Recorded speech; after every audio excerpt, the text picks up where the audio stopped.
Hi, I'm Travis Pastrana, driving the Huski Chocolate boat, and this is everything that I need after the team gets everything set up in the boat. Basically, you got a fireproof suit, which everyone kind of laughs. They're like, well, you guys are in water. Why would you possibly need a fireproof suit? And a lot of times, you know, we were up to almost 140 degrees in the cockpit 2 races ago, and that was very warm for over a half hour. Definitely Steve Curtis was asking, he was like, Gary, how many laps do we have?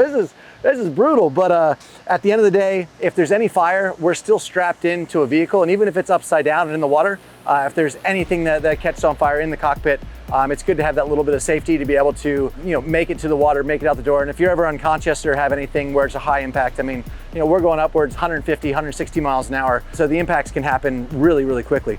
I think the biggest and most important piece of gear for me is the Alpine Star gloves. They have really, really sticky, grippy fingers. And a lot of times, I mean, I'm just working with a rudder, which is strange. It's not a steering wheel that can get ripped out of your hands by an impact with anything. But as you land sideways, that rudder has a lot of pull on it, and your gloves will be completely soaked through with sweat.